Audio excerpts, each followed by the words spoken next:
তেঁতুল পাতা তেঁতুল পাতা তেঁতুল বড় টকরে। পরের লাইনটি জানা থাকলে কমেন্টে লিখে জানাবেন।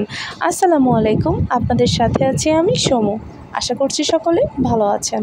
আজকে একদম সহজ সিম্পল কিন্তু টেস্টের দিক থেকে একদম 16 আনা এইরকমই একটি টক ঝাল মিষ্টি তেঁতুলের আচার তৈরি করে দেখাবো। চলুন তবে কথা না বাড়িয়ে ঝটপট এই টক ঝাল মিষ্টি তেঁতুলের আচারের রেসিপিটি দেখে নেই। তেঁতুলের আচার তৈরি করার জন্য অবশ্যই আমাদের লাগছে পাকা তেঁতুল। এখানে আমি আধা কেজি পরিমাণ পাকা তেঁতুল নিয়েছি। আর আমি কিন্তু তেঁতুলের আঁশ এবং বীজ সহ তেঁতুলটা নিয়েছি। এই যে দেখুন, এই আঁশটা আপনারা চাইলে ফেলে দিতে পারেন, তবে আমি ফেলছি না, তার কারণ আমার কাছে আঁশ সহই তেঁতুলের আচারটা বেশি ভালো লাগে। আপনারা চাইলে কিন্তু বীজ এবং আঁশটা ফেলে দিতে পারেন। বীজ ফেলার জন্য সেক্ষেত্রে আপনারা বটি দিয়ে বীজটা বের করে নিতে পারেন। এবার আমি একটি কড়াইয়ের মধ্যে দিয়ে দিচ্ছি 1 কাপ পরিমাণ পানি। এইবার দিয়ে দিচ্ছি একই মেজারমেন্ট কাপের 3 কাপ পরিমাণ চিনি। চিনিটা আপনাদের টেস্ট অনুযায়ী কম বা বেশি নিতে পারেন। এবার আমি চিনি এবং পানিটা খুব ভালো মতো গলিয়ে নেব। অনেক বেশি জাল করে ঘন করতে যাব না, জাস্ট চিনিটা গলে যাওয়া পর্যন্ত নাড়তে থাকবো এবং জাল করতে থাকবো। এই যে দেখুন, চিনিটা পুরোপুরিভাবে গলে গেছে। এবার দিয়ে দিচ্ছি কিছুটা অরেঞ্জ ফুড কালার। এটা টোটালি অপশনাল, আপনারা চাইলে এটাকে স্কিপ করতে পারেন, তবে অরেঞ্জ ফুড কালারটা দিলে দেখতে একটু আকর্ষণীয় হবে, এই জন্য আমি এটা ব্যবহার করছি। আর এই জন্য কিন্তু আপনার আচারের কোনো স্বাদের তারতম্য ঘটবে না।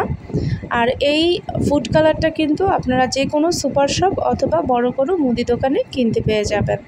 এইবার আমি যেই তেঁতুলগুলো রেখেছিলাম, তেঁতুলটা এই শিরার মধ্যে দিয়ে দিচ্ছি। আপনারা চাইলে তেঁতুলগুলোকে কোয়া কোয়া করে ছাড়িয়ে নিতে পারেন, তবে আমি পুরো আস্ত তেঁতুলে দিচ্ছি, এটাতে দেখতে অনেকটা ভালো দেখা যাবে এই জন্য। এইবার দিয়ে দিচ্ছি 1/2 টেবিল স্পুন লবণ।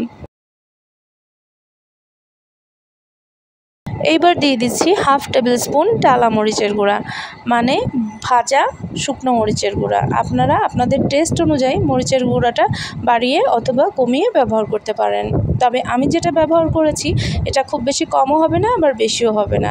এইবার দিয়ে দিচ্ছি 1/2 টেবিল স্পুন পাঁচফোড়নের গুঁড়া। পাঁচফোড়নটাকে প্রথমে আমি ভেজে নিয়েছিলাম তেল ছাড়া, তারপরে এটাকে গুঁড়ো করে নিয়েছি। এই তো এই মশলা, আর কোনো মশলা কিন্তু এতে দিচ্ছি না। এইবার এটাকে জাল করতে থাকবো এবং জাল করে ঘন করে নেব। আর এই তেঁতুলের আচারটা সংরক্ষণ করতে পারবেন সারা বছর ফ্রিজের বাইরে রেখেই। আর তার জন্য অবশ্যই আপনাকে একটি শুকনো কাচের জার নিতে হবে, তার মধ্যে তেঁতুলের আচার সংরক্ষণ করতে হবে।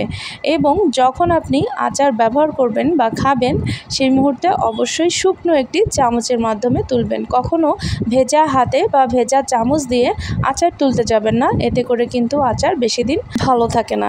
এই যে দেখুন, কথা বলতে বলতে আমি অনেকটাই কিন্তু জাল করে নিয়েছি। এইবার আমি লবণ, চিনি, ঝাল সব কিছু ঠিক আছে নাকি সেটা চেক করে নেব। আর অবশ্যই সাবধানের সাথে কিন্তু চেক করবেন। তেঁতুলটা চুলায় দেওয়াতে কিন্তু অন্যান্য আচারের থেকে তেঁতুলের টেম্পারেচারটা অনেক বেশি গরম হয়ে থাকে, আর এই জন্য খুব সাবধানের সাথে কিন্তু চেক করতে হবে। আর আমার কাছে মনে হচ্ছে তেঁতুলের টক, ঝাল, মিষ্টি সব কিছুই একদম পারফেক্ট আছে, এই জন্য আমি আর এক্সট্রা করে কোনো চিনি, ঝাল বা লবণ দিচ্ছি না। আপনারা এইরকম পর্যায়ে এসে লবণ, ঝাল, মিষ্টিটা চেক করে নেবেন, তারপরে যদি আপনাদের প্রয়োজন মনে হয় সেটা অ্যাড করে নেবেন।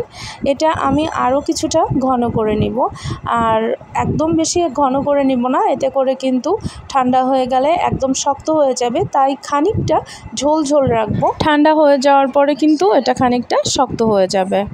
এই যে দেখুন, আমার টক ঝাল মিষ্টি তেঁতুলের আচারটা কিন্তু বেশ খানিকটা ঘন হয়ে গেছে। এবার আমি চুলাটা বন্ধ করে দিচ্ছি।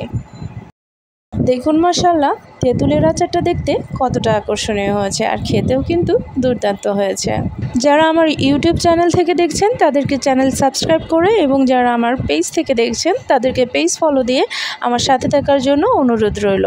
ভিডিওতে আমি আমার সাধ্যমতো বুঝিয়ে বলার চেষ্টা করেছি। এরপরে যদি আপনাদের মনে কোনো রকম প্রশ্ন থেকে থাকে লিখে জানাতে পারেন কমেন্টে, আমি উত্তর দেওয়ার চেষ্টা করব ইনশাআল্লাহ।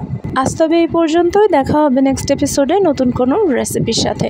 সেই পর্যন্ত সবাই ভালো থাকবেন, সুস্থ থাকবেন, আর এতক্ষণ আমার সাথে থাকার জন্য আপনাদেরকে জানাচ্ছি অসংখ্য ধন্যবাদ।